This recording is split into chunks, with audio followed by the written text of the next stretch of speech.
Good day to everyone. I'm Vala, and today we're heading back in time for some odd news. I've been saving up some juicy stories for you.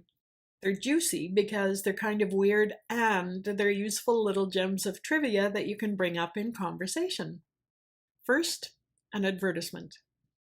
This one is all over the internet, from Pinterest to Etsy to blogs to websites. But while asthma cigarettes were a real medicinal treatment, there was no such person as Dr. Batty. The ad was a joke created in 2003 by an American graphic designer named Aaron Howe, using Adobe Illustrator and Photoshop. The fonts are all modern, and no international product would go out with a blatant spelling mistake. However, the person on the label was real. His name was Earl Sawyer Sloan, 1848 to 1923. He is famous for marketing Dr. Sloan's liniment, a real medicinal treatment originally used for horses that also worked on humans. The liniment was popular all over the US, Canada, England, and Europe. Now for some news. By 1898, electric cars dominated New York City's taxicab business. North America's first arrest for speeding was reported in the May 21, 1899 issues of the New York Times and the Brooklyn Daily Eagle. The rebel was a 26-year-old cab driver named Jacob Gurman, driving a vehicle called the Electrobat. Yes, that's the name. BAT, short for battery. Electrobat.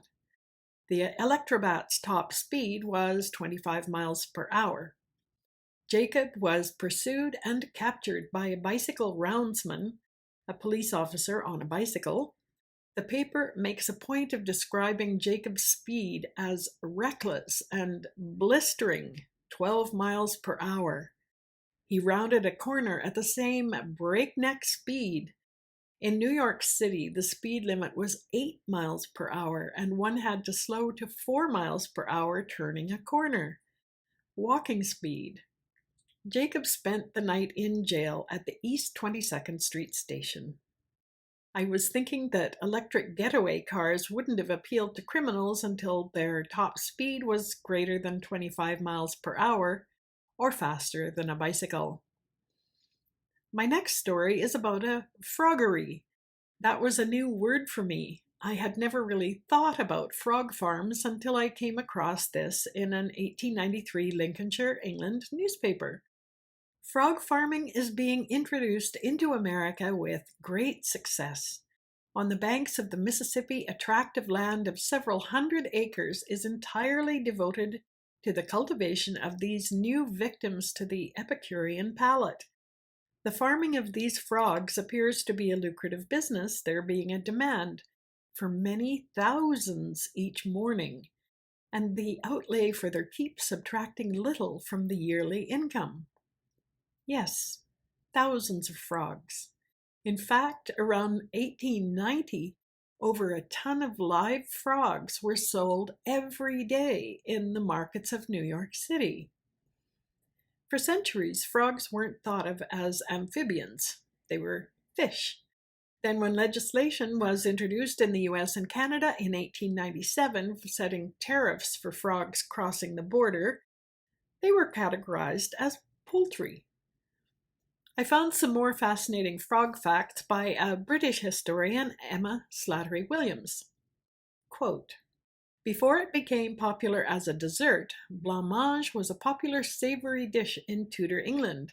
It was meant to be packed full of chicken, but on Fridays and during Lent, when the Catholic Church required people to refrain from eating meat, frogs were often substituted. With plenty of sugar, it was the ultimate status symbol. The British chef Heston, known for his outlandish and experimental dishes, served up frog blancmange as part of a Tudor spread for the 2009 TV show Heston's Feasts, along with bone marrow rice pudding. There was also a trend at some medieval and Tudor banquets to bake live animals such as frogs and birds into pies to entertain the guests. End quote.